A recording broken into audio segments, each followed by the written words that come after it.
دلته نه دستي لیږئ که نه ولې بیا ایساروئ دلته دستي ریفر کوئ صرف ریفر سنټر جوړ کړئ چې دلته نه به مونږ ریفر کوو صوابۍ ته یا مردان ته یا پېښور ته یا پنډۍ ته دی چې په لاره روان شول دلته نه ډیډ باډي وه دی وی نه دی کې سا شته نو چې روانېدو نه مخکې زما د وروڼو او د زمونږ کور والا ورته ووې چې یاره د دې یو ای سی جي بیا وکئ نو ډاکټران خو غیب شول یو نرس یې پرېښود هغې وي ای سی جي مشین هم هغې سنبال کړ ای سی جي اوس نه کېږي دوباره ولې به یې کوله دوباره هغې ته پته وه چې دا د دې ډیت شوی دی دوباره ای سی جي ولې ونه کړه چې د اصرار باوجود بیا د وینا باوجود ولې د ای سی جي ونه کړه بیا چې د امبولانس کې جذبات کې واچوله چې زمونږ روندار بچ شي نو امبولانس ډرایور ورته ووایي چې تاسو پنډۍ ته ځئ نو راشئ د سی ایم ایچ غازي کې به لږ چیک اپ وکړو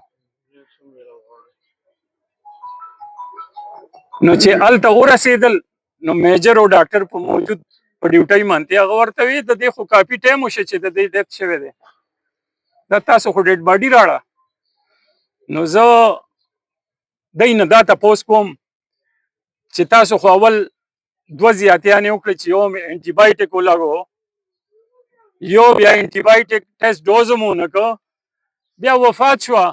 نو بیا تاسو موږ ته وایئ چې دا پنډۍ ته او اسلام آباد ته بوځئ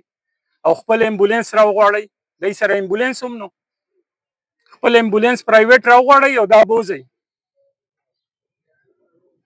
نو زمونږ دا ریکویسټ دی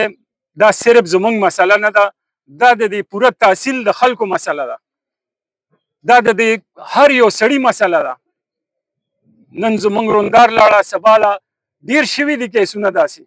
چې هغه خاموشه پاتې شوي دي په دې خبرې خو خاموشي دا هم یو جرم دی چې موږ هم دا جرم کې شامل شو موږ هم خاموش پاتې شو نو خو لکه موږ هم مجرمان شلو ځکه سبا له به د بل خور د بل رور د بل پلار د بل نیکه به دغسې حالت کې ځي او بس هغه به فارغېږي او دی به ورته وایي چې بس دا خو زمونږ قصور نه دی د الله په لاسو کې دی الله په لاسو کې هر یو انسان به د دنیا نه ځي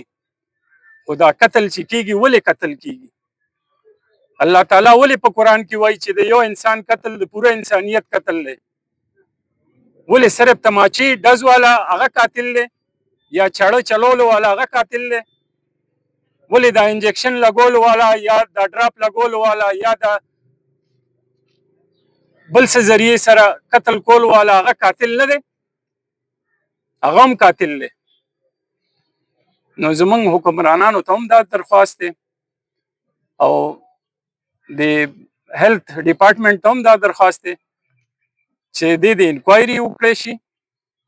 او قصوروار چې کوم عمله ده هغې ته د سزا میلاو شي او موجوده چې څومره سټاف په هغه ټایم په هسپتال کې هغه د سسپینډ کړی شي چې د هغې نه پس انکوایري وشي ولې چې دی په موجوده په سیټونو باندې ناسي نو هغه انکوایریانې د محکمو تاسو ټولو ته پته ده تاسو یو نه پټ نه دي ټولې دنیا ته پته ده چې هر سړی خپل پیټي بند بای بچ کوي چیرې دا خو د ډاکټر غفلت نه دی ولې نه دی د ډاکټر غفلت ډاکټر ته وینا باوجود ولې دا انجیکشن یې ورکوي د وینا نه باوجود ولې دی ټیسټ ډوز نه کوي دا د نه دي پړاو کړي دا پړاو کړي دي هر یو ډاکټر پړاو کړي دي او دلته د هر یو دا پریکټس دی چې هغه دغسې انټي بایوټیک وایي او موږ پې خاموشه یو